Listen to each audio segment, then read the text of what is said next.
கர்த்தர் மற்றவருமாகிய இயேசு கிறிஸ்துவின் நாமத்தினாலே யாவருக்கும் வாழ்த்தலை தெரிவித்துக் கொள்கிறேன். ஒரு வயதான முன்னாள் மந்திரி ஒருவர் தனியாக ரயிலிலே பிரயாணம் செய்தார். அப்பொழுது டிக்கெட் பரிசோதகர் அவர்களிடம் வந்து டிக்கெட் கேட்டார். உடனே அவர் தன்னுடைய பையை துளாவி அங்கெங்கு துளாவி டிக்கெட்டை எங்கே வைத்தேன், எனது மகன் தான் எடுத்துக் கொடுத்தான், ஆனால் அதை எங்கே வைத்தேன் என்று தேடுகிறேன் என்று சொல்லி ஒவ்வொரு பகுதியாக தேடினார். உடனே டிக்கெட் பரிசோதகர் அவரை பார்த்துவிட்டு, ஐயா, நீங்கள் அந்த முன்னாள் மந்திரி அல்லவா என்று கேட்டார். ஆமாம், நான் முன்னாள் மந்திரி தான் என்று சொல்லி சொன்னார். சரி சரி, அப்ப பரவாயில்ல, நீங்க டிக்கெட்டை தேட வேண்டாம், நீங்க டிக்கெட்டை எடுத்திருப்பீங்க என்று சொல்லி அந்த பரிசோதகர் போக முற்பட்டார். ஆனாலும் இவர் விடாப்படியாக தேடிக்கொண்டே இருந்தார். உடனே டிக்கெட் பரிசோதகர், ஐயா, நீங்க தான் தேட வேண்டாம் எடுக்க வேண்டாம்னு சொல்லிட்டேன்ல, இன்னும் போட்டு ஏன் தேடுறீங்க என்று சொல்லி கேட்டார்.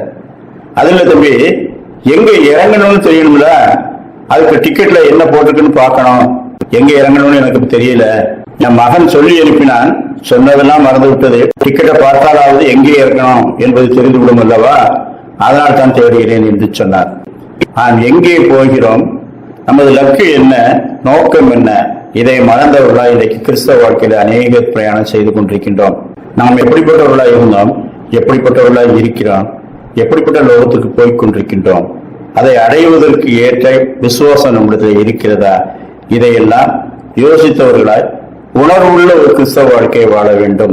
ரோமர் 6:16 அப்படியே நீங்களும் உங்களை பாவத்திற்கு மறித்தவர்களாகவும் நம்முடைய கர்த்தராகிய இயேசு கிறிஸ்துவுக்குள் தேவனுக்கு என்று பிழைத்திருக்கிறவர்களாகவும் எண்ணிக்கொள்ளுங்கள்.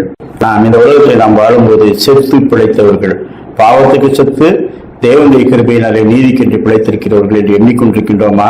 பிலிப்பியர் 3:20 நம்முடைய குடியிருப்பு பரலோகத்தில் இருக்கிறது, அங்கே இருந்து கர்த்தராகிய இயேசு கிறிஸ்து என்னும் இரட்சகர் வரை எதிர்பார்த்துக் கொண்டிருக்கின்றோம். நாம் வாழும் இந்த பூமி சாஸ்வதம் அல்ல, நம்முடைய குடியிருப்பு பரலோகத்தில் இருக்கிறது, அங்கிருந்து கர்த்தராகிய இயேசு என்னும் இரட்சகர் வந்து நம்மை அழைத்துச் செல்ல போகின்றார். அதற்கு நாம் ஆயத்தப்பட்டவர்களாய் இருக்கிறோமா? எல்லாவற்றையும் விட்டு உதறி தள்ளிவிட்டு கர்த்தரை பிடித்துக் கொண்டவர்களாய் நம்முடைய லோகத்துக்கு செல்ல ஆயத்தமுள்ளவர்களாய் இருக்கின்றோமா? அப்படிப்பட்ட சிந்தனை உள்ளவர்களாய் வாழ கர்த்தர் தாமே இந்த நாளிலும் நமக்கு நல்ல கிருபைகளை தந்தருள்வாராக. ஆமேன்.